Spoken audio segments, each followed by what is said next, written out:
PCC chief Jitu Patwari ने कहा, राजनीतिक विद्वेष और प्रतिशोध की राजनीति में लिप्त बीजेपी और उनकी सत्ता को मैं साफ संदेश देना चाहता हूं। श्री हेमंत कटारिया अकेले नहीं हैं, उनके साथ पूरी कांग्रेस खड़ी है।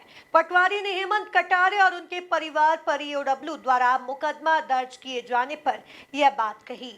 देखिए खास रिपोर्ट। मध्य प्रदेश विधानसभा में उपनेता प्रतिपक्ष हेमंत कटारिया और उनके परिवार पर ईओडब्ल्यू ने आईएसबीटी प्रोजेक्ट में जमीन आवंटन में गड़बड़ी के आरोप में एफआईआर दर्ज की है। इसमें उनकी पत्नी, भाई और बहू भी शामिल है। ईओडब्ल्यू की जांच में बिना टेंडर के भूमि आवंटन और गलत तरीके से डायवर्जन करने के आरोप सामने आए हैं।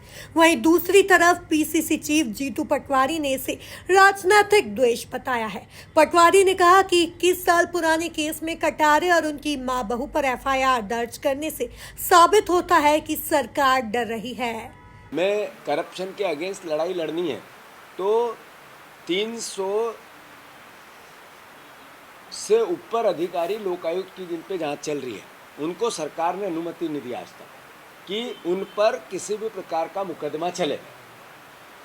जो आवाज़ उठाते हैं इस बात की, विपक्ष की भूमिका निभाते हैं, सरकार को संज्ञान में लाते हैं कि इस सरकार में ये कमी है और ये दूर होगी तो प्रदेश का भला होगा। कांग्रेस पार्टी की तरफ से हेमंत कटारे जी उसका एक जीवंत उदाहरण है, जो लगातार सरकार की खामियां, उसके करप्शन, उसके नेताओं का व्यवहार, उसके नेताओं का आर्थिक चरित्र जनता के बीच में लाते रहे। मैं देखता हूं कि अभी 3 दिन पहले उन पर जिस तरीके से एफआईआर की 21 साल पुराने मामले में, और एक ऐसा नेता जिनकी मृत्यु हो गई, जिनको ईश्वर के पास चले गए, जो प्रदेश के नेता प्रतिपक्ष रहे, जिन्होंने भी हमेशा सरकार को कटघरे में खड़ा किया, स्वर्गीय सत्यदेव कटारे जी। 21 साल पुराने मामले में हेमंत पे जो अभी 2004 में जिस संस्था के एक तरह से संबंधित हुआ, उसमें उन पर एफआईआर करना, फिर उनकी 70 साल की माता जी पर एफआईआर करना, फिर उनकी जो भाभी है, जो बहू है हमारी, उन पर एफआईआर करना, ये क्या बताता है? ये बताता है कि जो हेमंत कटारे कांग्रेस पार्टी और जो विपक्ष अपनी आवाज़ दे रहा है उसमें सच्चाई है। इसी से सरकार डर रही है। मैं प्रदेशवासियों।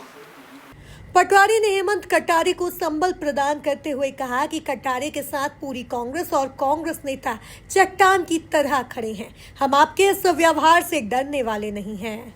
आप सबसे आग्रह करना चाहता हूं कि भारतीय जनता पार्टी का चाल, चरित्र और चेहरा, ये अपने आप को ईमानदार और एक स्वच्छ राजनीति का प्रतीक मानते थे। अब ये इसके विपरीत, इसका चाल, चरित्र और चेहरा केवल भ्रष्टाचार का है, नफरत का है, बदले की भावना का है। और जिस तरीके से ये विपक्ष के नेताओं को बिना काम से सरकारी, जो राहुल गांधी जी कहते हैं कि पंगु बन गई है स्वायत्त संस्थाएं, सरकारी संस्थाएं जो लोकतंत्र को मजबूत करते हैं, उसमें ही ये ईओडब्ल्यू का केस। मेरा सवाल है मोहन यादव जी से कि हेमंत कटारे जी पे आपने जो एफआईआर की, क्या ऐसा एक ही केस है पूरे प्रदेश में? इस समय ऐसा अलॉटमेंट नहीं हुआ था? और फिर सबके साथ एक जैसा व्यवहार क्यों नहीं हुआ? जिन अधिकारियों की इसमें संदिग्धता थी उनको आपने क्यों छोड़ा? आपका सीधा सीधा मामला बनता है कि आप राजनीतिक प्रतिशोध से काम करना चाहते हैं। मैं चुनौती देता हूं मोहन यादव जी को।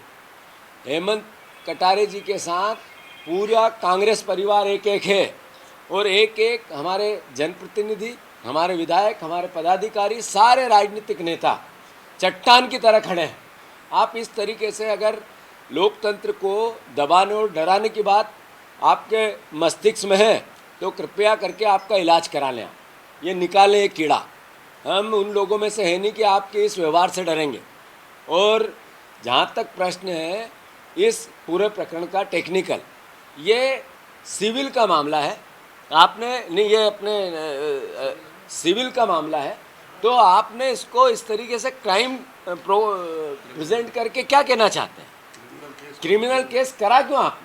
अगर ये सिविल का था तो सिविल की तरीके से इसका आर्ग्यू सरकार की तरफ से हो सकते थे, और कोई गलत बात थी तो उसका कोर्ट संज्ञान लेती। गौरतलब है कि हेमंत कटारे लगातार परिवहन विभाग और सौरभ शर्मा कांड को लेकर लगातार सरकार को घेर रहे थे, जिसके बाद हेमंत कटारे पर हुई इस कार्रवाई से सियासी पारा चढ़ गया है। Bureau report, MP news, Bhopal.